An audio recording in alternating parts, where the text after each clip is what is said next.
KN. Welcome back muli sa ating channel. Kwentong nobela, mga lods. Ito na po ang karugtong ng ating kwentong nobela. Tamang tao sa maling panahon. Tagalog translator, Andy Dors. Kabanata 121 hanggang 130. Tawag. I prick. I-click. I subscribe kwentong nobela, Kabanata 121. Panlilibak. Nang makitang may determinadong tingin si Nicole, biglang naramdaman ni Colton na siya ay nag-aalala para sa wala. Palaging nakakayanan ni Nicole ng kadalian. Pagkatapos, ibinaba ni Colton ang kanyang ulo at nagbigay ng isang mahinang ngiti. Ayos lang iyon. Gayunpaman, kung hindi mo linawin, natatakot ako na baka magkaroon ka ng problema sa mga araw na ito. Ipaalam sa akin kung ikaw ay nangangailangang tulong sa akin. Nang marinig iyon, taos pusong nagpahayag ng pasasalamat si Nicole kay Colton. Salamat. Kinaumagahan, bumaba na rin ang lagnat ni Hayden. Ngayon na doon ay isa ring yaya na nangangasiwa sa mga bagay sa bahay, bumalik si Nicole sa trabaho sa Gardner Corporation nang walang anumang pag-aalala. Ang kapaligiran sa silid ay hindi nakatahimikan gaya ng dati nang tumuntong siya sa design department. Sa sandaling lumakad siya sa pagpasok, naririnig niya ang mga natatanging bulong. Wow! May lakas pa rin siyang loob na bumalik sa Gardner Corporation. Akala ko magtatago na siya pagkatapos niyang ma-expose. Nakakagulat. Top. Top. Bilang chief designer ng F&M Apparel, umabot siya sa plagiarize na kahihiyan. May iba pang mga pahayag na ginawa tungkol sa kanya. Nang walang anumang pagbubukod, lahat ng mga komentong ginawa ay mga paninira sa kanya. Gayunpaman, walang issue si Nicole tungkol dito. Kung tutusin, talagang kahiyahiya ang plagiarism sa fashion design ng Circle. Sa sandaling iyon, lumitaw si Joanna nang wala sa oras. Nang marinig niya ang mga salitang ito, tinitigan niya ng mga mata ang mga tao sa opisina. Then, she said sternly, huwag kang maglalabas ng kataranteduhan. Hindi pa masusing iniimbestigahan ang isyo, kaya huwag maniwala ka sa mga chismis na naririnig mo sa labas. Nang makitang pinagtatanggol ni Joanna si Nicole, tumayo ang isa sa kanila at sinabing hindi kasiya siyang paraan, Miss Shite, kahit na ang mga hukom ng kompetisyon ay sumang-ayon na ang draft ng disenyo ay plagiarized. Ano pa bang sasabihin? Oo, tama. Kahit hindi kami kasing sikat niya, hindi kami mang-plagiarize anumang kaso. Gayunpaman, si Nicole ay hindi nagalit gaya ng inaasahan sa kabila ng pagharap sa poot sa opisina. Pagkatapos ng lahat, ito ay isang reaksyon na inaasahan mula sa isang normal na tao. Pagkatapos, naalala ni Nicole ang kanyang nakaraan. Noon, may kasama sa F&M Apparel sa plagiarism, at walang awa kung pinaalis ang tao. Pagtingin sa mga tao sa opisina, bahagyang itinaas ni Nicole ang gilid ng kanyang mga labi. Pagkatapos, mahina niyang sinabi, ang isyong ito ay hindi pa nakakatanggap ng huling hatol. Pagkatapos ng investigasyon, ang katotohanan ay tiyak na malilinaw sa lahat. Dahil doon, tumalikod si Nicole at bumalik sa kanyang opisina. Pagkapasok niya sa kanyang opisina, sumunod si Joanna. Well, ito ay isang madalang na bisita. Pagtingin kay Joanna, tinanong ni Nicole, Director Shite, may problema ba? Napatingin si Joanna kay Nicole. Bagamat inaasahan na niya ang drama sa kaibuturan ng kanyang puso, nagkunwaring ipinahayag niya ang kanyang pagmamalasakit sa ibabaw. Lisa, narinig mo ang mga sinabi sa labas. Gusto ko silang pigilan, pero sila ay... Hindi tinawag ni Nicole si Joanna kahit nakita niya ang mapagpanggap na mukha nito. It's fine. I understand. Tutal ako naman ngayon ang nangungopya kaya normal lang sa lahat na magkaroon ng ganong reaction, sabi ni Nicole na tila hindi nababahala. Baka sa mga mata ni Joanna ang pagkagulat. Habang nakatitig siya sa walang pakialam na tingin ni Nicole, bakas ang pagdududa sa puso niya. Ang plagiarism ay itinuring na isang panghabang buhay na bahid para sa isang regular na taga-disenyo, pabayaan A. Kilalang designer tulad ni Nicole mismo. Higit pa rito, ang mga alingaw-ngaw ay kumakalat na parang apoy sa internet. Gayunpaman, walang ni isang onsa ng pag-aalala sa mukha ni Nicole. Pinipigilan ang pagdududa sa kanyang puso, muling tumingin kay Nicole si Joanna. Tapos, siya ay mahinahong binigkas ang kanyang mga salita. Lisa, naniniwala akong inosente ka, pero napaawang ang labi ni Joanna sa kahihiyan. After pausing for a long time, she added, pero, nahuli ka ngayon sa isang plagiarism scandal. Kung hindi mo linawin ang usapin, magdudulot ito ng pinsala sa iyo, sa F&M Apparel, at sa Gardner Corporation. Kaya, tungkol sa mga darating na draft. Habang pinakikinggan niya ang pag-aalinlangan sa boses ni Joanna, alam ni Nicole ang gusto niyang sabihin. Kasing linaw ng araw ang intensyon ni Joanna. Nais lang niyang makipagtulungan sa pagitan ng F&M Apparel at ng Gardner Corporation. Hindi na nagulat si Nicole at pagkatapos ay tumango. Tama, nakuha ko na. I'll let you be responsible for the affairs regarding the drafts for the time being. We'll see, at gagawin ito kapag natapos na ang iskandalo. Nang makita ang nakaka-relax na mukha ni Nicole, bahagyang kumunat ang noo ni Joanna. Siya, naisip ni Nicole na patuloy na panghahawakan ang bagay na iyon at tatangjing sumuko. Sa oras na iyon, magkakaroon siya ng dahilan para magreklamo tungkol sa kanyang ginawa kay Colton. Gayunpaman, hindi niya inaasahan na papayag si Nicole ng ganoon kaga. Tigaw ni Joanna sa kanyang puso. Hintayin mong hamupa ang plagiarism scandal.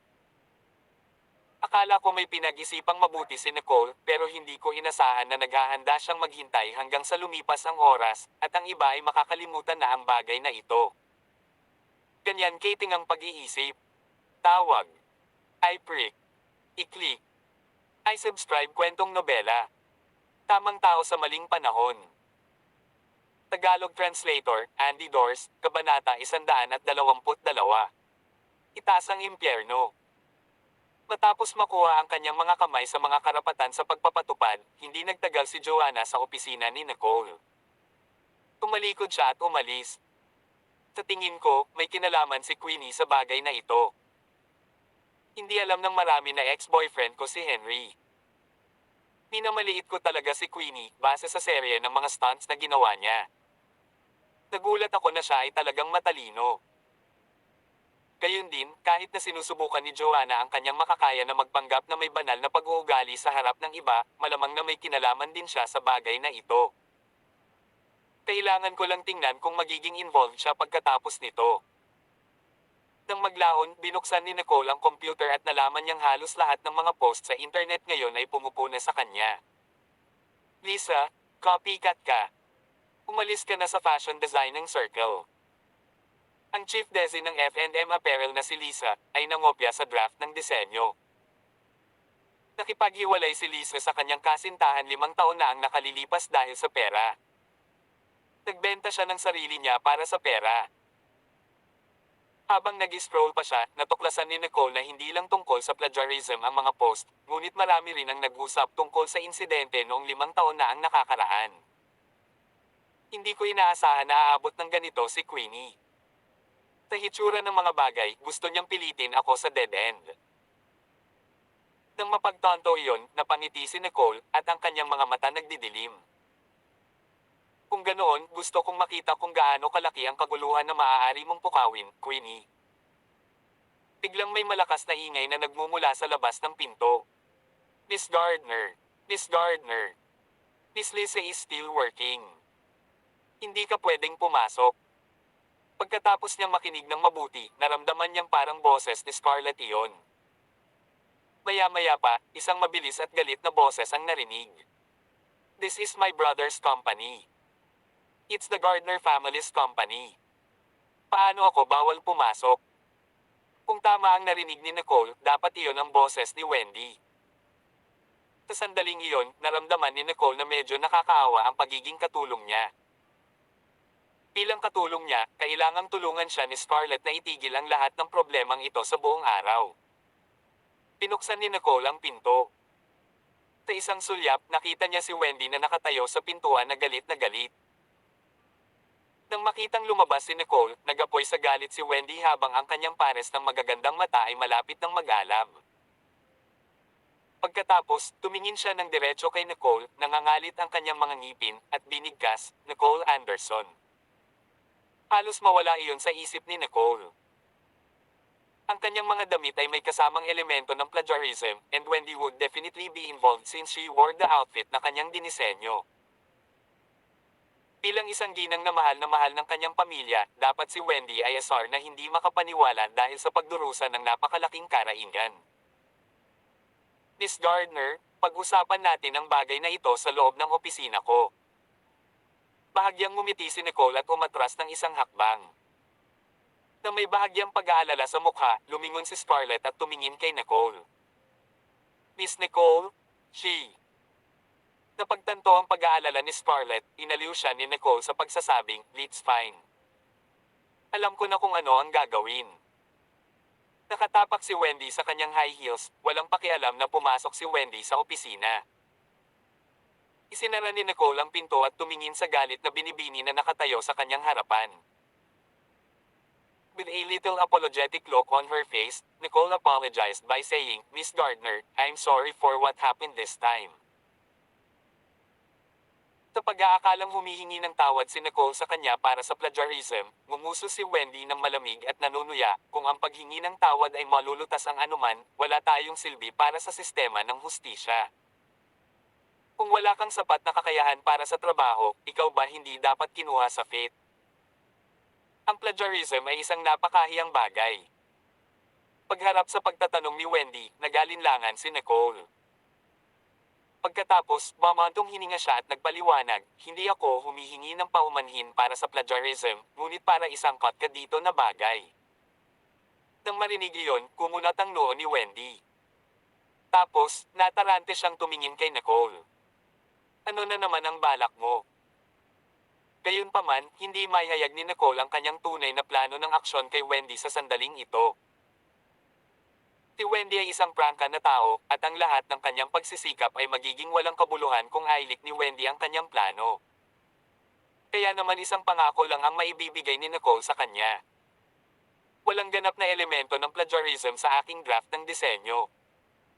Tinitiyak ko sa iyo na bibigyan kita ng masinsinan at makatutuhanang paliwanag bago ang buwang ito. Gayunpaman, ang kasalukuyang tiwala ni Wendy kay Nicole ay halos zero. Hindi siya nagtiwala kay Nicole. "Sige at sabihin mo sa akin. Anong plano mo?" "Miss Gardner, alam kong galit ka ngayon. Kung hindi kita mabigyan ng isang kasiyasyang sagot sa katapusan ng buwang ito, maaari mong gawin ang anumang gusto mo sa akin." "How about that?" Sad ni Nicole habang nakatingin kay Wendy. Napatingin si Wendy na may pagdududa sa confident na tao sa harapan niya. Since Nicole made such promise, I guess there's no need for me to be polite to her. Okay. Kung hindi mo maalis ang hinala mong plagiarism bago matapos ang buwan, umalis ka sa fashion designing circle. It's a deal. Tawag. I prick. I-click. I subscribe kwentong nobela. Tamang tao sa maling panahon. Tagalog Translator, Andy Dors, Kabanata 123. Palaboy. Inilantad din ng plagiarism scandal ang balitang ipinagbili ni Nicole ang sarili para sa pera 5 taon na ang nakalipas. Kaya naman, ang usapan ng mga netizens ay mula sa kanyang hindi katapatan kanyang propesyon sa kanyang integridad. Sa hapon, naglabas ng video ang isa sa mga media outlet. Muli, ang init ng plagiarism scandal ay umabot sa isang bagong mataas. Bagamat malabo na ang tao sa video, kaya pa rin ni Nicole na kilalanin na ang tao ay si Henry. Sa video, unang inilarawan ni Henry ang kanyang buong pagsubok sa panliligaw sa kanila ni Nicole, iniiwan siyang makipag-ugnay sa ibang mga lalaki para sa pera. Malapit nang matapos ang kanyang paglalarawan, nagsimula pa siyang umiyak ng mapagkunwari. "Hindi ko ine-expect na makikilala ko siya ulit after 5 years. Ngayon, superior na siyang chief designer, samantalang isa lang akong ordinaryong sweldohan." Tinanong ko siya tungkol sa insidente na naganap 5 taon na ang nakalilipas, ngunit patuloy lang siyang humihingi ng tawad sa akin. Ang haba ng video ay hindi lang 5 minuto. Gayunpaman, ang bawat salitang binitawan ni Henry sa video ay nagpinta ng isang masamang larawan ni Nicole. Bilang karagdagan, pinatugtog pa ng video ang audio ng paghingi ng tawad ni Nicole sa dulo. Na-edit ang recording at nag-iwan lamang ng ilang salita. Henry, I'm sorry. Sa sandaling mailabas ang video, nagsimulang dumagsa ang mga komento, at karamihan sa kanila ay maput na mga pahayag ng mga netizen kay Nicole. Anong hindi inaasahan? Hindi lamang siya nangungopya, ngunit nakuha rin niya ang kanyang kasalukuyang posisyon sa pamamagitan ng pakikipag-ugnay sa mga lalaki. Ang ganitong uri ng babae ay handang gawin ang lahat para sa pera at kapangyarihan. I speculate na palaboy siya simula pa lang. Chief designer ng F&M Apparel, pa ako. Paano katawa-tawa? Nagpatuloy ang mga komento. Isang kasinungalingan ang sabihing hindi nagalit si Nicole nang makita niya ang video na ito. Hindi niya akalain na si Henry ang magtatraidor sa kanya. Naluluha ang mga mata, pinatugtog ni Nicole ang video. Pagkatapos, bahagyang ipinikit niya ang kanyang mga mata habang nakikinig sa naglulop na audio sa video. Tungkol sa insidenteng naganap 5 years ago, paulit-ulit lang siyang humihingi ng tawad sa akin. Oo, totoo ang sinabi ni Henry. Dahil sa pangyayaring naganap 5 taon na ang nakararaan, naramdaman kong minamaltrato ko siya. Gayunpaman, paano niya maibaluktot ang kanyang mga salita at ipamuka sa akin ang kasuklam-suklam? Sa isiping iyon, naikuyong ng mahigpit ni Nicole ang kanyang mga kamao. Nang muli niyang imulat ang kanyang mga mata, ang mukha niya ay isang patay na tao. Dahil pinili niya ang kamatayan, hindi niya ako masisisi sa pagtatapos ng kanyang iif. At sa gayon, kinuha ni Nicole ang kanyang telepono at tinawagan ang kanyang assistant, si Whitney Campbell. Miss Nicole, akala ko nakalimutan mo na ako pagdating mo sa Gold Week. Napangiti si Whitney. Nakikinig sa mapagpanggap at pangungulit na tono sa boses ni Whitney, tiningnan ni Nicole ang kanyang mukha. Pagkatapos, sinabi niya, ihinto ang anumang trabaho na mayroon ka sa sandaling ito at bumalik sa Gold Week sa unang paglipad. Halatang natulala si Whitney. Gayunpaman, mabilis siyang nakabawi. Miss Nicole, hinihingi mo ba akong tulungan kang linisin ang plagiarism scandal? Yeah, I'll feel more at ease with you by my side, sabi agad ni Nicole. Bagamat assistant designer niya si Whitney, hacker ang totoong propesyon niya. Wala nang mapagkakatiwalaan ngayon si Nicole, kaya si Whitney lang ang maaasahan niya. Sa narinig na, nakahinga ng maluwag si Whitney. Not a problem. Ibinigay ni Pangulong Yates ang kanyang mga utos kanina. Hiniling din niya sa akin na ihinto ang anumang trabaho ko sa ngayon at hintayin ang iyong tawag. Oo naman, nakita ni Whitney ang iskandalo at mga komentong kumakalat sa internet. Gayunpaman, hindi siya nagkusa na gumawa ng anuman kung isasaalang-alang si Nicole na nanatiling tahimik. Nakita ni Zachary ang balita tungkol sa plagiarism scandal noong umaga.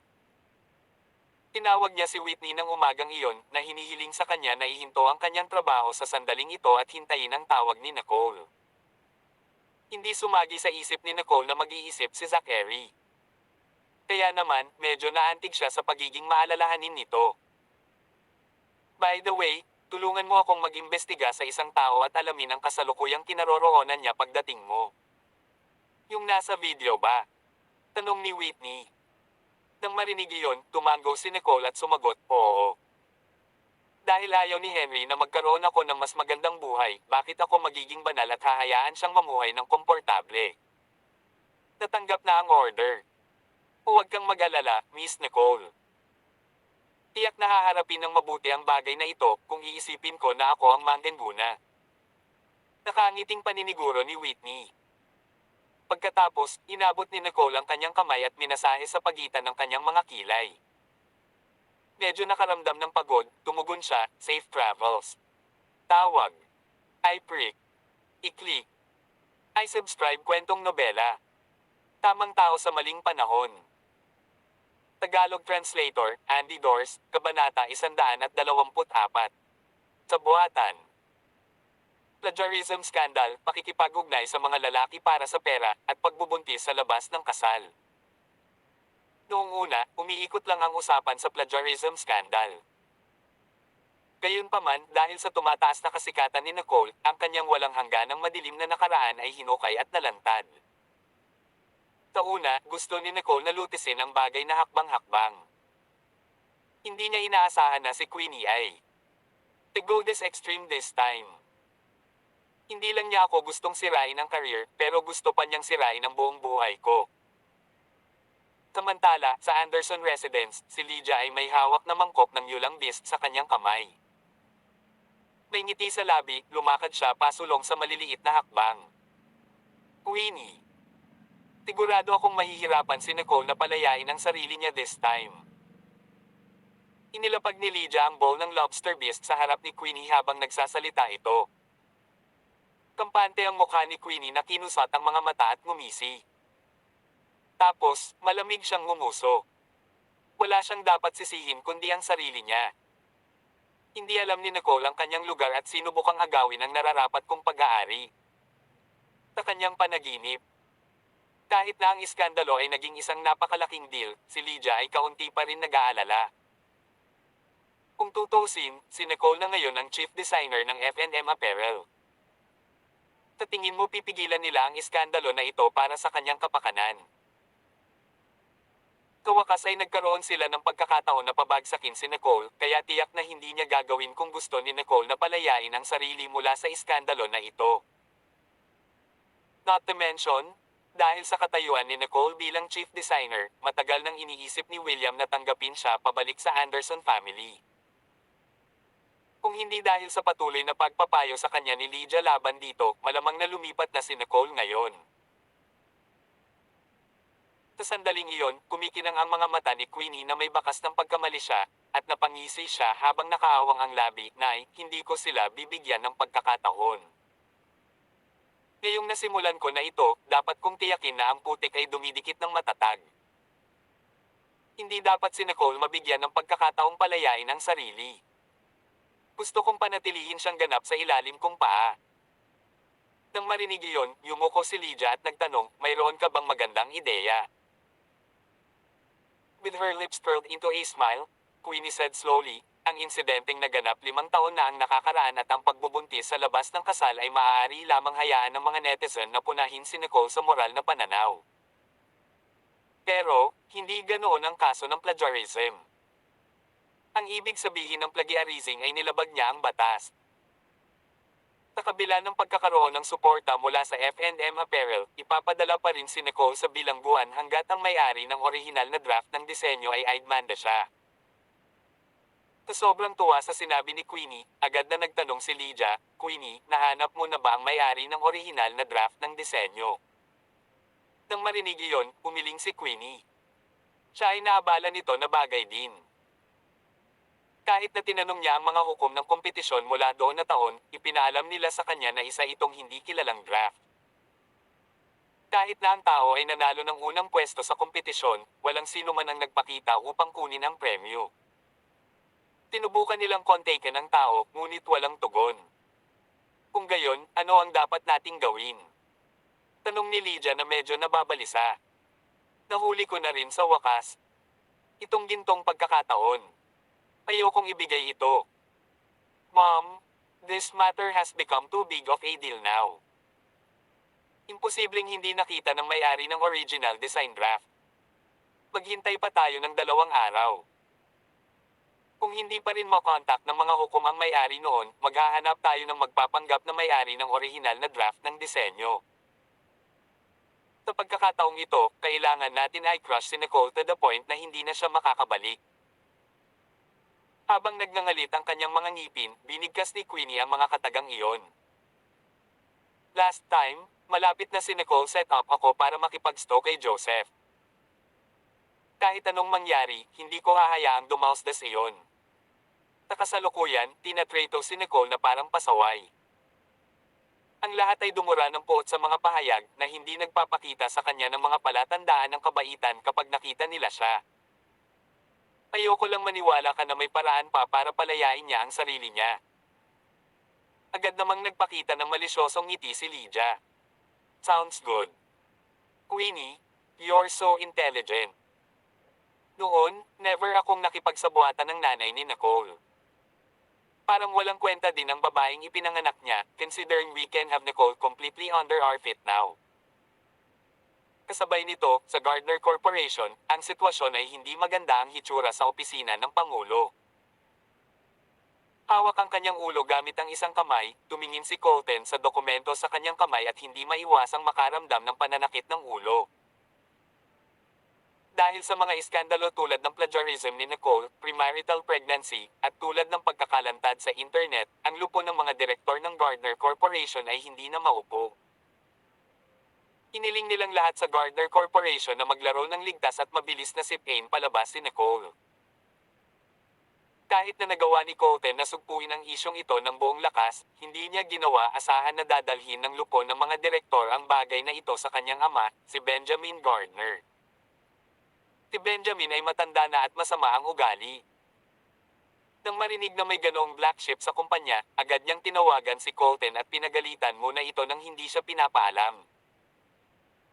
Pagkatapos, mahigpit na inutusan ni Benjamin si Colton na sipain si Nicole palabas ng Gardner Kooperasyon sa lalong madaling panahon. Kung ito ay ibang tao, maaari pa ring sugpuin ni Colton ang isyong ito sa isang mahirap na diskarte. Gayunpaman, ito ay ang kanyang sariling ama. Kaya, wala na talaga siyang magagawa. Tawag. I prick. I-click. I subscribe kwentong nobela. Tamang tao sa maling panahon. Tagalog Translator, Andy Dors, Kabanata 125. Napatalsik sa Gardner Corporation. Dahil sa insidenteng may kinalaman kay Nicole, agad na ipinatawag si Colton pabalik sa Gardner residence ni Benjamin. Kinagabihan, 4 na tao ang nakaupo sa hapagkainan sa Gardner residence. Ang nakaupo sa pangunahing upuan ay isang lalaking mukhang napakabagsik. Halos kalahati ng buhok sa kanyang ulo ay kulay abo at nakasuot siya ng suit. Itinaas niya ang isang tuwid na ayok sa kanyang mukha na nagpaten sa kapaligiran sa hapagkainan. Pagkaraan ng ilang sandali, nagtanong ang lalaki, Colton, hindi ba't hiniling ko sa iyo na sipain ang plagiista sa labas ng Gardner Corporation? Bakit mo tinutulan ang hiling ko? Ang makapal at malalim ang boses ng lalaki na may bakas ng utos ng hari na hindi maaaring mangyari pinabulaanan. Nakanganga ang kanyang mga labi, tumangala si Colton kay Benjamin at sumagot sa mahinang boses. Itong bagay na ito ay kailangang imbestigahan pa. Kaya naman, hindi tayo maaaring tumalon sa konklusyon. Matapos matanggap ang kanyang tugon, ipinatong ni Benjamin ang kanyang palad sa mesa at agad na tumayo, ang kanyang pares ng mga mata ng agila ay nakatitig ng diretso kay Colton. Ano pa bang dapat imbestigahan pa? Natukoy na ito ng mga hurado, at ibinigay pa niya kay Wendy ang plagiarized outfit na isusuot. Since when Wendy deserved to suffer mula sa gayong mga hinaing. Sa isang nakolektang kalmado, tumingin si Colton sa isang galit na si Benjamin. Unti-unting bumagsak ang mga mata niya sa palad ni Benjamin na kanina pa niya ginamit sa paghampas sa mesa. Nakataas ang kilay, tinanong niya, hindi ba sumasakit ang palad mo kapag sumasample ka ng malakas? Nang makitang inililihis pa rin ni Colton ang paksa, na puno ng galit si Benjamin. I'm being serious with you. Don't try to change the topic. Nang makitang tila hindi nalinlang si Benjamin sa kanyang taktika, kaya lang ni Colton ay mahinang magsalita, si Lisa ang chief designer ng F&M Apparel kung tutuusin. Dahil ang F&M Apparel ay wala pang anunsyo tungkol sa iskandalo, hindi kami maaaring maging unang gumawa ng anumang mga hakbang. Pinalambot ni Colton ang kanyang tono, at tumingin siya kay Benjamin, na nakatayo pa rin. Hinailan niya ang mga sulok ng kanyang bibig, nagpatuloy siya sa pagsasabing, Dad, kung siya talaga ang gumawa ng plagiarism, hindi ko kailangan na utusan mo ako. Tisipain ko siya palabas ng Gardner Corporation mismo. Gayunpaman, kung hindi iyon ang kaso, tiyak na magiging tayo ay pinuna para sa aming mga aksyon sa hinaharap kung kami ay kumilos ngayon sa salpok. Matapos niyang pakinggan ang mga salita ni Colton, sa bandang huli ay ang hitsura sa mukha ni Benjamin bahagyang gumaan. Napalunok siya sa ekspresyon niya at dahan-dahang umupo. Pa rin, hindi natin hahayaang magdusa si Wendy sa mga ganitong hinaing. Dapat may paraan para bigyang katwiran ng mga bagay about this matter. Bago pa maipahayag ni Colton ang kanyang opinyon, biglang nagsalita si Wendy. Dad, let's wait until the end of this month. Agad na lumambot ang kataimtayman sa mukha ni Benjamin nang marinig ang boses ni Wendy. Habang tinitingnan niya si Wendy, ang pagmumukha niya ay mapagmahal, at ang tono ng boses niya ay napakalambot. Wendy, hindi ka na ba nagagalit sa bagay na ito? Habang nakapatong ang kanyang baba sa isang kamay, nagpout si Wendy at sinabing, kung talagang plagiarized ang outfit, siguradong magagalit ako. Ngunit, tulad ng sinabi ni Colton, kung paalisin siya ng Gardner Corporation, tiyak na papunahin tayo ng mga tao kung mabubunyag na hindi ito plagiarism.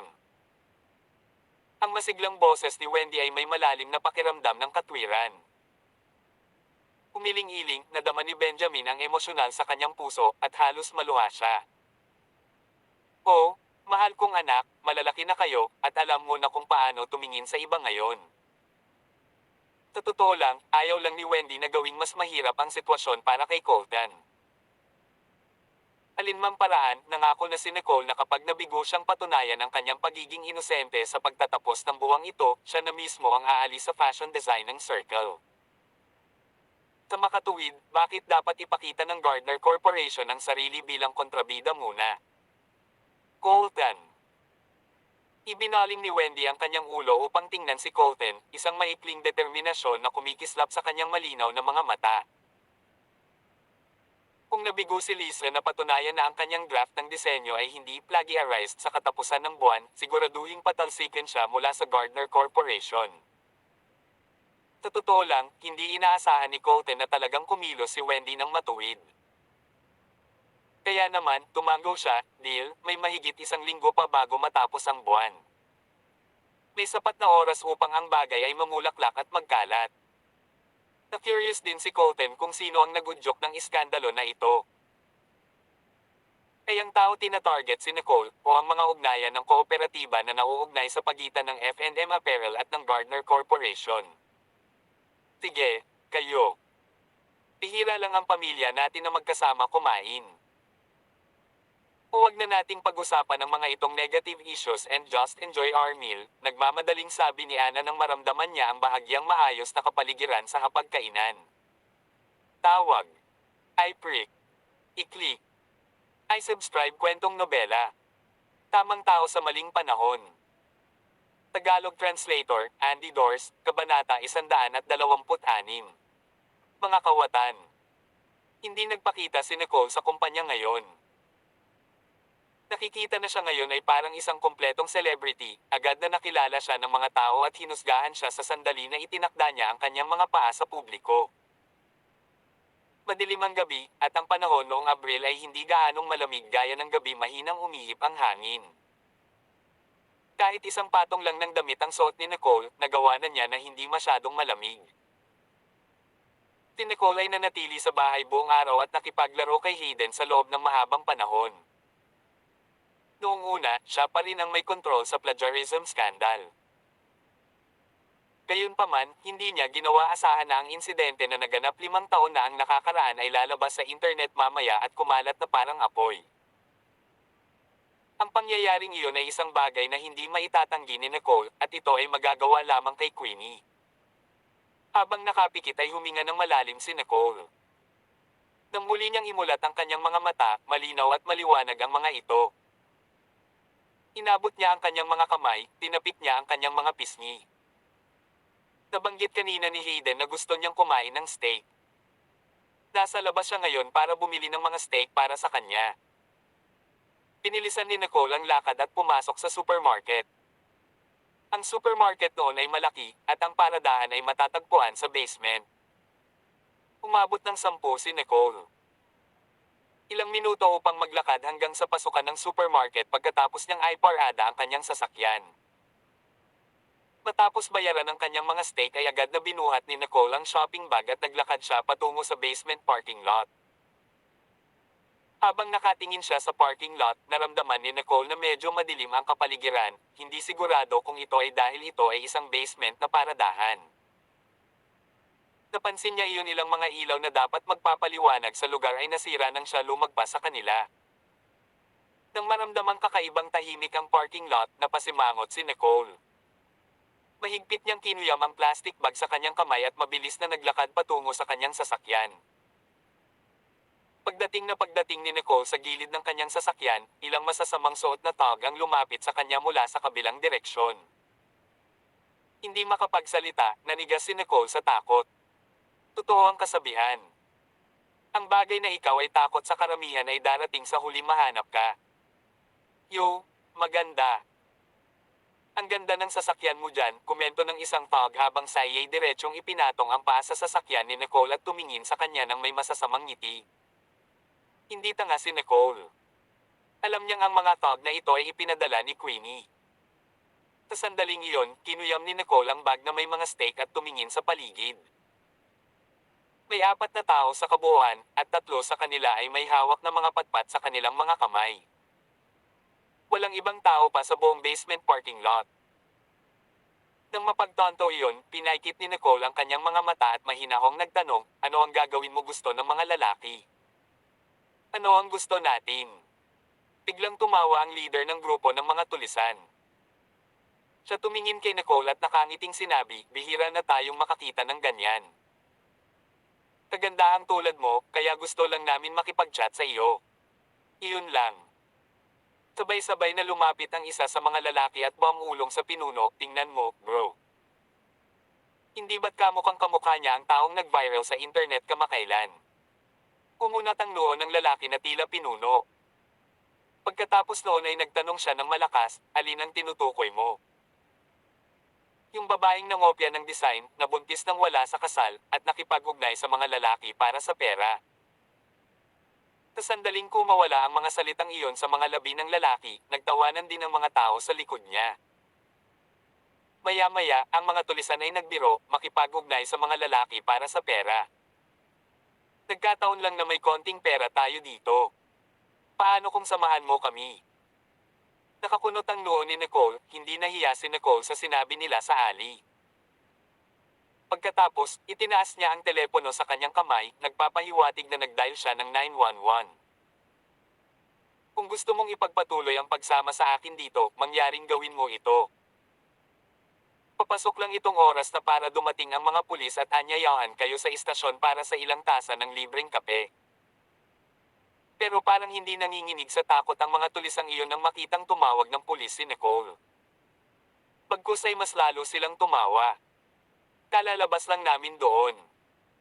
Wala kaming pakialam na sundan ang mga pulis pabalik sa istasyon. Hindi naman big deal sa amin. Sa isang iglap, nagbago ang ekspresyon ng mukha ni Nicole. Hindi niya inaasahan na ang mga taong ito na nakatayo sa kanyang harapan ay magiging napakawalandiya. Nakakuyom ang kanyang mga kamao, nagsimulang magplano si Nicole ng ruta ng pagtakas. Pagkatapos ng lahat, siya ay higit sa bilang. Hindi niya kayang kumilos ng walang ingat at atakihin sila. Hoy, kayo! Binibuli niyo ba itong binibini? Bago pa makatakbo si Nicole para dito, isang pamilyar na boses ang biglang nagmula sa likuran. May bahid din ng ruffian tone sa boses. Dahil sa curiosity, lumingon si Nicole at nakita ang isang pamilyar na mukha. Gayunpaman, kinulayan ng tao ang kanyang buhok pabalik sa karaniwan nitong itim kumpara sa huling pagkikita nila. Parang nabawasan din ang riffraff aura ng tao. Nang makita ni Mason na si Nicole iyon, laking gulat niya. Tapos, nakangiting sinalubong niya ito, "Oh, ikaw pala, Little Beauty. What a coincidence." Tawag. I prick. I-click. I subscribe kwentong nobela. Tamang tao sa maling panahon. Tagalog Translator, Andy Dors, Kabanata 127. Hero Saves Beauty. Napansin ng isa sa mga tulisan na may lumalapit at naiinip na nagtanong, sino ito?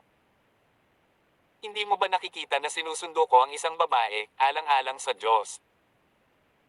Itinapat ng mayabang na tawag ang kanyang ulo at nakita ang mukha ni Mason. Inilagay ni Mason ang kanyang mga kamay sa kanyang mga bulsa at humakbang pasulong, ngunit hindi niya ginawa anumang bagay. Naglakad lang siya sa harap ng astig, nakataas ang kilay, at sinabing may isang ngumiti, sinundo ang isang babae. Humisi siya bago ipinakita ang isang partikular na mayabang ngumiti. Sa tingin mo ang aking babae ay isang taong maaari mong kunin, ha? Nang makita ng tulisan na ang kaharap niya ay si Mason, kinilig siya ng takot at nauutal, Mr. Schumacher. Nakatayo doon si Mason at hindi gumagalaw.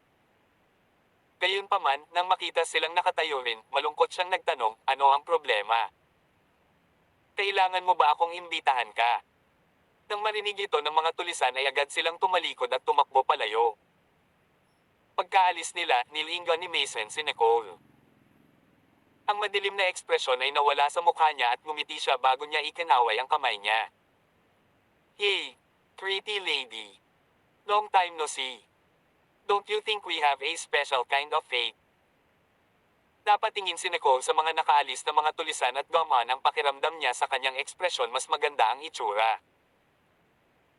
Nang maalala niyang magalang na hinarap siya ng mga tulisan bilang Mer Schumacher, lumingon siya kay Mason at nagbiro, hindi ito ilang kind of heroic that you put on, right? May ngiti siya sa labi at hindi niya pinansin ang biro nito. Maya-maya ipinagpatuloy niya ang usapan. Kung ako ang nagayos nito, tiyak na gagawin ko. May kasamang matinding fighting scene para makumbinsi ka sa aking heroic appearance. Nang marinig niya ito, ibinuka niya ang kanyang bibig at tumawa sa harap niya nagpasalamat, anyway, thank you for today. With a wave of his hand, Mason replied, you're welcome. Nagkataon lang dumating sa ganoong sitwasyon at bilang isang mabuting tao tulad ng aking sarili, gagawin ko ito for any other pretty girl as well. Pagkatapos magpasalamat ni Nicole, dadalhin na sana niya ang mga gamit niya sa kotse at umalis. Tumingin si Mason sa kanyang paalis na figure at bumulong, 2 beses kitang iniligtas. Hindi mo ba nararamdamang suklian ang pabor ko? Sa bakanting paradahan sa ilalim ng lupa, ang mga reklamo ni Mason ay partikular na malakas at halata. Tumawa si Nicole. Naglabas siya ng isang box ng steak mula sa plastic bag, diretsyong nilagay sa mga kamay ni Mason, at nakangiting sinabi, isipin mo itong regalo ng pasasalamat. Bumaba ang tingin niya sa steak bago siya tumangala sa kanya nang mas lalong lumalim ang ngiti sa kanyang mukha. I thought you would invite me to dinner or something. Tutal hindi naman ito ang unang beses na niligtas kita, you see. Itinaas niya ang ulo para salubungin ang tingin nito at napansin niyang nakasuot ito ng casual all-black outfit ngayon. Bagamat mababa ang tingin niya, tiningnan niya ang logo sa kanyang mga damit at itinuring na ang damit na ito ay hindi mura. We'll have the opportunity in the future. Medyo naging busy ako recently, and feeling ko parang I can't do anything right these days, seryosong sabi ni Nicole. Totoo nga yung insidente ng cyberbullying sa mga araw na ito ay nagpanatiling abala sa kanya. Iniisip mo ba ang nangyari online, pretty lady? Diretsong tanong ni Mason. Taglit na natigilan si Nicole. Hindi niya inaasahan na malalaman ni Mason ang tungkol dito, kaya nagtaas siya ng kilay at tumingin sa kanya. Mabilis na paliwanag ni Mason nang makita ang pagkagulat ni Nicole, pretty lady, hindi ba ako nagkamali? Hindi kita partikular na inimbestigahan. Sikat na sikat ka kamakailan na may tumataas na katanyagan. Na-curious ako at inimbestigahan ko ang pagkakakilanlan ni Lisa, pero hindi ko ginawa inaasahan na ikaw pala yon. Napatingin siya sa sincere nitong anyo, pagkatapos ay nakaramdam siya ng kaunting saya at kibot-kibot ang gilid ng bibig niya. Dahil ako ang klase ng babae, dapat layuan mo ako. Nagpout si Mason at walang pakialam na sinabi, sa mga araw na ito, kumakalat ang internet ng walang basehan. Chismis, at walang sino man ang may sariling opinyon. Maliit na kagandahan, naniniwala ako na ikaw ay hindi ganoong tao. Upang paniwalaan ng isang taong 2 beses pa lang niyang nakilala, hindi maipaliwanag na naantig si Nicole habang nakayuko at nakangiti. Salamat. Kapag naayos na ang usaping ito, iimbitahan kita sa hapunan. Nang marinig ni Mason na iimbitahan siya ni Nicole sa hapunan, dali-dali siyang lumabas ng kanyang cellphone. Tara na. Hayad muna kita bilang kaibigan para hindi magbago ang isip mo at bumalik sa iyong salita. Looking at his eager face, she laughed hoarsely at kinuha ang kanyang mobile phone para i-add siya bilang kaibigan sa social media. Matapos magkadugtong ang dalawa ay pumasok na si Nicole sa sasakyan at umalis. Nakatayo roon si Mason habang tinitingnan ang listahan ng mga kaibigan niya sa telepono bago siya tumalikod kay Nicole na umalis na may nakakaakit ng ngiti sa gilid ng kanyang bibig. Tawag. I prick. I-click. I subscribe kwentong nobela. Tamang tao sa maling panahon. Tagalog Translator, Andy Dors, Kabanata 128. Let the show start. Inimpake ni Whitney ang kanyang mga gamit at lumipad sa eroplano kinabukasan. Bago ito, ipinadala sa kanya ni Nicole ang address ng kanyang tahanan at noong tanghali, dumating doon si Whitney. Miss Nicole. Matagal na, di ba? Sabi ni Whitney habang nakayuko hawak ang kanyang bagahe. Pero nang makita niya si Nicole ay agad niya itong binitawan ng luggage at lumapit sa kanya para yakapin siya. Hindi napigilan ni Nicole ang matawa nang makita ang kasiglahan ni Whitney. Ako ay iniisip na sunduin ka sa airport. Hindi ko inaasahan na darating ka ng ganoon kabilis. Kinaladkad ni Whitney ang kanyang malite sa gilid at sinabing, na, mas mabilis kung kadadating ko lang. Dito direkta. Anyway, nasaan si Hayden? Pagkapasok niya sa pinto ay inilibot niya ang paningin sa buong bahay. Nakikita iyon walang bakas na si Hayden sa unang palapag, hindi niya maiwasang magtanong. Umiidlip pa siya. Bababa siya paggising niya, sabi ni Nicole sabay kuha kay Whitney sa sofa. Umupo si Whitney sa sofa at agad na kinuha ang notebook mula sa kanyang malite para pumasok sa seryosong negosyo. Miss Nicole, na-check ko na yung sinabi mo sa akin. Yung video, ang naipost ni Henry Cooper ay na-upload mula sa lungsod ng Heber, ngunit pagkatapos nito, hindi na siya kailanman nag-post ulit ng kung ano-ano. Bahagyang kumunat ang noo ni Nicole. Halos 10 oras ang layo ni Heber mula rito. Hindi niya akalain na nakatakbo si Henry ng ganito kalayo sa loob ng maikling oras. Maaari mo bang malaman ang kanyang tiyak na lokasyon? Tanong ni Nicole. Ngayon na ito ay dumating sa ganito, nadama niyang hindi niya dapat pabayaan ang anumang bakas na makukuha niya. We will have to wait for him to post something again, or when he finally gets in touch with someone, sagot ni Whitney. Sa lahat ng oras na ito, sinusubaybayan ko ang kanyang account. Kung may balita man, makikita ko mismo. Tumango si Nicole. Sa tabi ni Whitney, mas gamaan ang pakiramdam niya. By the way, Miss Nicole, ano ang nangyayari sa plagiarism na bagay na ito? Hindi ba ikaw na mismo ang gumuhit ng draft? Aktibong tanong ni Whitney nang makitang hindi nagsasalita si Nicole. Maraming taon na siyang nasa tabi ni Nicole at nalaman lang niya ang bagay na ito nang ikwento ito ni Nicole saglit. Kung hindi lang ganoon kalaki ang isyu ngayon, nakalimutan na niya ang lahat. Tumango si Nicole at mahinang nagpaliwanag, hulaan mo kasi may nagalit ang katotohanang nagtatrabaho ako sa Gardner Corporation, kaya sinusubukan nilang magtrabaho against me behind my back. Nang marinig ito ni Whitney ay lalo siyang nadismaya at bumulong, Miss Nicole, bilang chief designer ng F&M Apparel, bakit mo pinapahalagahan ang Gardner Corporation? Pagkatapos malutas ang alikabok sa bagay na ito, iwan na lang natin si Gardner. Tumingin si Nicole kay Whitney na nakaramdam ng sama ng loob para sa sarili at bahagyang tumawa. Kahit na, we're sure that someone from Gardner is not happy with me, may utang pa ako kay President, isang pabor si Gardner. Kahit na nalutas na ang usaping ito, kailangan pa rin nating maghintay para sa contract to end bago umalis, fine.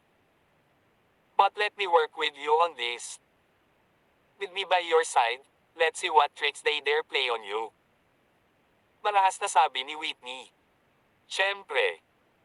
Nang makita ang galit na mukha ni Whitney, hininaan ni Nicole ang boses at tumawa. Bumalik sa Anderson residence. Queenie, Nakita mo na ba ang contact information ng champion ng design competition? Tanong ni Lydia sabay upo sa sofa. Sa mga nakaraang araw, mas naging seryoso ang mga bagay-bagay. Kahit Nicole ngayon ay kinasusuklaman ng lahat, walang nagsampa ng anumang kaso laban sa kanya. Sa makatuwid, ito ay maaari lamang ituring na isang moral na pagkondena. Hindi. Umiling si Queenie. Hindi mahalaga na nakipag-ugnayan siya sa mga naunang hurado o sa kampyon dahil walang tugon mula sa kanila. Nitong mga nakaraang araw, sinubukan niyang hanapin ang contact information nitong anonymous champion, ngunit hindi pa rin niya ito makontak. Kumunat ang noo ni Lydia, baka sa mukha niya ang pag-aalala.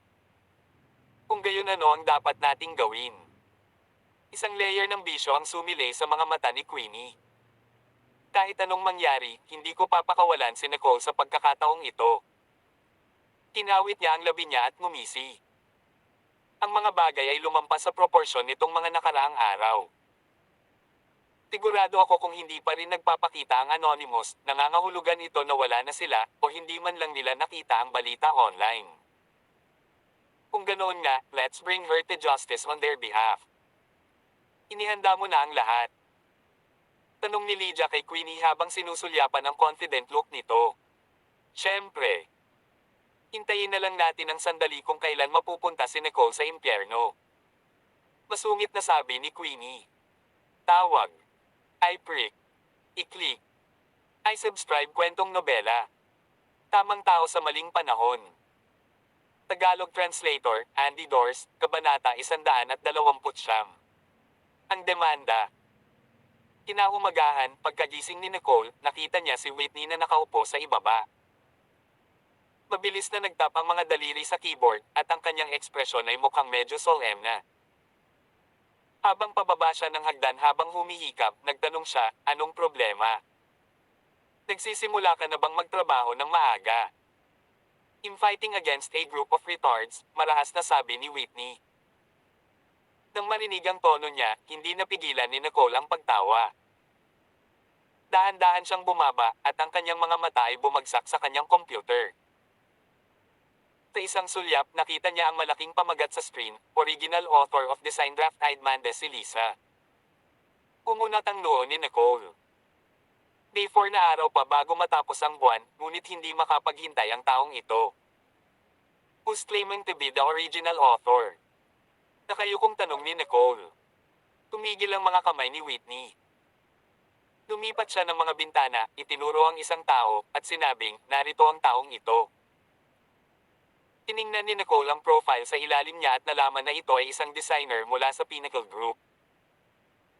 Kung tama ang pagkakaalala niya, ang Pinnacle Group ang kasalukuyang pinuno sa merkado ng damit sa bansa, at ito rin ay isang kumpanya na may napakalalim pundasyon. Hindi niya akalain na ang isang walang hiyang tao ay magtatrabaho sa kumpanya. Alamin mo kung nasaan siya ngayon, sabi ni Nicole na nakakunot ang noo. Naisip niya na ito ay ginawa ng tusong Queenie. Kung hindi, paano magkakaroon ng ganoong katapangan ng isang junior designer? Miss Nicole, dapat ba tayong kumuha ng grupo ng mga tao para labanan sila ng ulo? Whitney tanong ni Nicole na naaliw sa sinabi niya at hinampes niya ng mahina ang ulo ni Whitney. Tingin mo ba triad tayo ha, nag-iikot-ikot ng mambubugbog ng tao? Nagpout si Whitney. Kahit nagrereklamo siya, hindi niya binagalan ang mga kamay niya. I'm just trying to help you out, okay?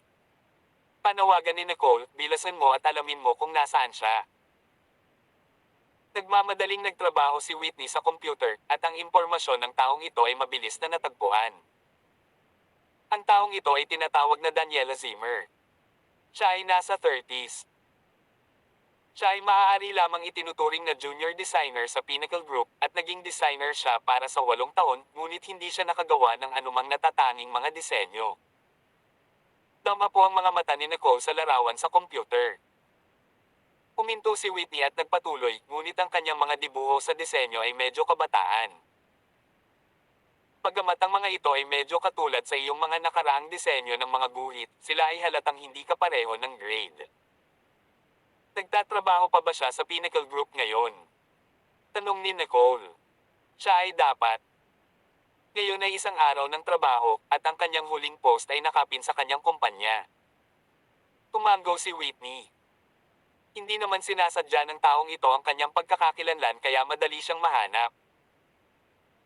Umanda ka at sumama ka sa akin saglit, sabi ni Nicole sabay abot at pagsusuklay sa magulo niyang buhok, hindi talaga mapakali. Okay, ako ang pinakamagaling gumawa ng gulo. Biglang tuwang-tuwa si Whitney.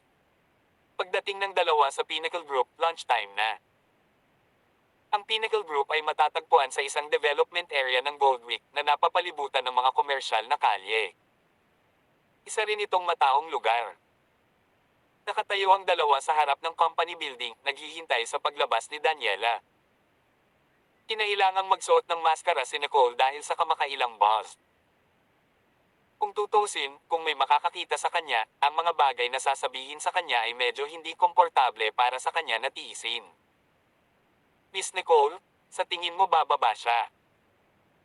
Tanong ni Whitney kay Nicole kasama niya naka-cross arms, napakagatlabi si Nicole, hindi siya sigurado. Maghintay tayo. Maghihintay tayo hanggang tanghali, at kung wala pa siya dito, maghihintay tayo hanggang gabi. Sa anumang kaso, hindi siya maaaring manatili sa opisina ng tuluyan. Sa sandaling magsalita siya, isang grupo ng mga tao ang lumabas sa elevator, nag-uusap ng inggit. Daniela, ikaw ba talaga ang nag-drawing ng design na yan? Siguradong kinopya sa'yo ni Lisa. Nakakamangha ka talaga. I know, right? Daniela, if the investigation leads to proving the drawing is you this time, your reputation will improve a lot. At nagpatuloy ang mga nakakabigay puri na salita. Ang taong nakatayo sa gitna nila ay si Daniela. Umiti lang siya ng mahina sa kanila at sinabing, ang pinakamahalagang bagay sa aming negosyo ay huwag manggopya. Sa pakikinig sa kanyang magarbong salita, hindi napigilan ni Whitney ang paghungol sa mahinang boses, shameless. Tawag. I prick. I-click. I subscribe kwentong nobela. Tamang tao sa maling panahon. Tagalog Translator, Andy Dors, Kabanata 130. Ang design draft ay hindi sa iyo. Medyo malakas siguro ang boses ni Whitney kaya narinig ng mga tao doon, kung saan ang nakangiting mukha ni Daniela ay agad na nagdilim. Mabilis na humakbang paharap ang isang tao sa gilid na malamang na sinusubukang iPhone si Daniela at pinagalitan, sino ka? Anong kalokohan ang pinagsasabi mo? Si Whitney mismo ay maikli din, kaya kinusat niya ang kanyang mga mata at sinagot, I'm talking about the person who said that Lisa plagiarized her. Napakawalan Gia. Nang makita ni Nicole na lumalala na ang kapaligiran, dali-dali niyang inabot lumabas at sumabad, enough, Whitney. Nipatikip si Whitney ng bibig matapos marinig ang pag-iwas ni Nicole. Pagkatapos, pumakbang pasulong si Nicole at bumagsak ang tingin niya kay Daniela. Nasa early 30s na siya, medyo chubby ang katawan, pero mukha siyang tapat. Miss Zimmer, may ipapakonsulta ako sa'yo. Kung may oras ka, pwede ba madaling kumuha ng isang tasa ng kape? Nakangiting tanong ni Nicole. Bakas ang gulat sa mga mata ni Daniela, ngunit mabilis niya itong pinigilan at humiling siya. I don't know you guys, kaya nakakainis na gawin natin yon. Umakbang si Whitney at ngumisi. MS Zimmer, nandito kami para pag-usapan ang design draft with you. Hinatak ni Daniela ang palad niya. Mariin niyang itinikom ang mga labi, ngunit matigas pa ring umiling at sinabing, wala akong dapat kausapin. Nakita ni Whitney na ayaw niya, kaya dahan-dahan siyang tumagilid at mahinang nagsalita ang boses, MS Zimmer, alam mo kung sa iyo ba talaga ang draft ng disenyong ito? Hindi masyadong malakas ang boses niya. Hininaan niya ang boses niya at nagsalita sa tenga ni Daniela, pagkatapos ay umatras siya ng ilang hakbang at sinabi sa normal na tono, nandito lang kami para maghanap out some things, so why won't you spare us some time, MS Zimmer? Nang makita ang nagbabadyang ngiti sa mukha ni Whitney, hinigpitin ni Daniela ang kanyang mga kamay ng may kaba at huminga ng mabilis saglit bago siya tuluyang pumayag sa pamamagitan ng pagngangalit ng mga ngipin. Sige. Dinala ni Nicole sina Whitney at Daniela sa isang restaurant at humingi pa ng private booth. Pagkatapos maglakad papunta sa booth, tumingin si Daniela kay Nicole at dalawang magkasunod na tanong. Sino ka? Bakit gusto mo akong makausap? Tinanggal ni Nicole ang maskara niya at tinignan siya ng may ngiti sa labi. Nang makita ang mukha ni Nicole ay halatang gulat na gulat si Daniela. Hindi niya siguro inaasahan na lalapitin siya ni Nicole. Agad siyang napalunok. Kinakabahan at kumikislap ang mga mata niya habang bumubulong, Lisa. Yes, it's me, sagot ni Nicole. Nang makita ni Daniela si Nicole, naging exaggerated ang reaksyon niya. Tumayo siya agad at nagngangalit ang kanyang mga ngipin. Hindi ko babawiin ang demanda. Nang marinig ang kumpiyansang pananalita ni Daniela, nagulat si Nicole habang kumikislap ang kanyang mga mata, ngunit nanatili pa rin siyang kalmado. She crossed her hands and said lightly, Ms. Zimmer, you see, there's no need to panic. I only want to talk to you. Wala nang iba. Tulad ng sinabi ko, wala akong dapat kausapin. Hindi maipaliwanag na nag-aalala si Daniela at gusto nang umalis pagkatapos magsalita, ngunit pinigilan siya ni Whitney nang makalabas siya. Kasunod nito, nagsimulang magsalita si Nicole ng mahinahon, Ms. Zimmer, ay dainmando mo ako at nagsinungaling kang inaangkin ang pagmamayari ng mga drawing ng disenyo ano sa tingin mo ang maaari mong makuha dito. Nang marinig ang mga salita ni Nicole, lumingon si Daniela upang tumingin sa kanya at mabilis na sinabing, huwag mo akong sir-on. This is my design. Napangiti si Nicole, dahan-dahang tumayo, at lumapit kay Daniela. Ang design draft na ito ay nanalo sa National Design Competition noong taong iyon. Kung natanggap mo na ang award na ito, bakit ngayon ka lang junior designer? Medyo dumidilim ang mga mata ni Daniela habang nakaharap sa mga tanong ni Nicole. Siya ay nag-aalangan na sabi, wala akong time noon. Hindi na nakapagpigil si Nicole at biglang humagalpak ng tawa. Walang oras. Ang premyong ito ay nakalaan ng halos kalahating taon. Mukhang naging busy ka talaga. It's none of your business kung aangkinin ko ang award o hindi. Pero paano ito tama you to copy my draft? Napilitan si Daniela na magtanong ng diretso. I just wonder if this draft is really yours, mahinahong sabi ni Nicole. Salamat sa pagsubaybay mga lods. Abangan lamang po ang kasunod ng ating kwentong nobela. Tamang tao sa maling panahon. Dito sa ating channel Kwentong Nobela.